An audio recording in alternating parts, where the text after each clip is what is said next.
ગાયના દૂધમાં સેરેબ્રોસાઇડ નામનું તત્વ છે. એક સેરેબ્રોસાઇડ. એ સેરેબ્રોસાઇડ જે તત્વ છે એ માનસિક શક્તિને પ્રબળ કરે છે, તેજ બનાવે છે, બુદ્ધિ શક્તિ વધે છે. માટે આપણે બાળકોને ગાયનું દૂધ પાવ. આપણે બધા થેલીનું દૂધ પીએ છીએ, એમાં ગાય ક્યાં શોધવા જોઈએ એવું છે. કારણ કે છાણવાળા હાથ તો કોઈને કરવા નથી, ગાયો કંઈ રાખવી નથી.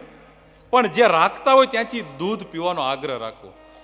જીવનમાં બીજા ખર્ચા ઘટાડી દો, મોંઘા કપડાં ન લેતા, પણ ગાયનું દૂધ પીવા લાગો, ભલે મોંઘું ગમે તેટલું હોય. એ મારાને તમારા શરીરમાં તંદુરસ્ત રાખવાનું ઉત્તમ કાર્ય કરે છે. જો શરીરનું સુખ નહીં હોય તો ગમે તેટલી સંપત્તિ તમારી પાસે હશે, તમે એને ભોગવી નહીં શકો.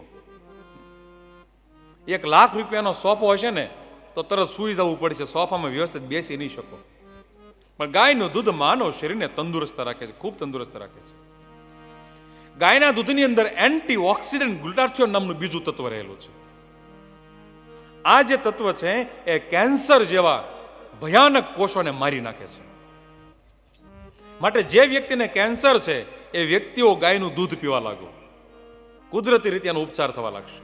એન્ટીઓક્સિડન્ટ ગ્લુટાથિયોન નામનું તત્વ કેન્સરના કોષોને મારી નાખશે અને જે નવા કોષ બનશે તંદુરસ્ત બનશે.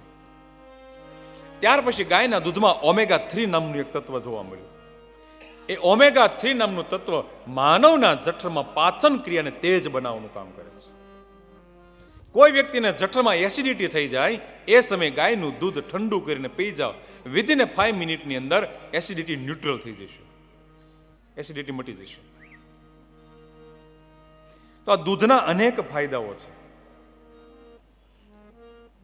આવું દૂધ છે એને આપણે સૌ પીવાનો આગ્રહ રાખવો જોઈએ. માટે ગાય માં છે.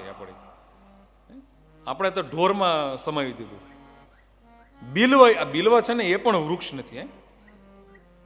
અને સુભાષિતકારોને પણ શાસ્ત્રોમાં પણ કહ્યું છે, શ્લોક કયો છે, બિલ્વ વૃક્ષ ન જાનીએ ગાય ન જાને ઢોર, માતા પિતા મનુષ્ય ન સમજે તીનો હે નંદ કિશોર.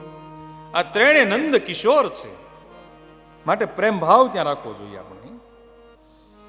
આપણે અત્યારે જે દૂધ પીએ છીએ કઈ ગાયનું આવે છે મને તમને ખબર નથી. અત્યારે અમુક પશુપાલકો ગાયનું દૂધ લેવા માટે ઓક્સોટોક્સિનનું ઇન્જેક્શન આપે છે.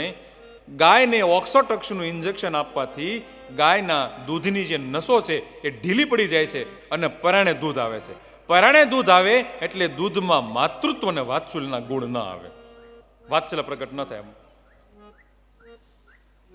હવે ઓક્સોટોક્સિનનું ઇન્જેક્શન આપવાનું માઠું પરિણામ તમને બહેનો કહી દો, સાંભળી લેજો.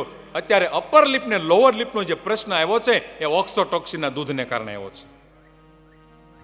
બહેનોને દાઢી અને મૂછ આવવા લાગી છે, જેને અપર લિપ ને લોઅર લિપ કહેવામાં આવે છે. હોર્મોન્સમાં ઇમ્બેલેન્સ થયું છે, એનું મુખ્ય કારણ છે ઓક્સોટોક્સિનના ઇન્જેક્શન વાળું દૂધ. તેથી બંધ કરી દો.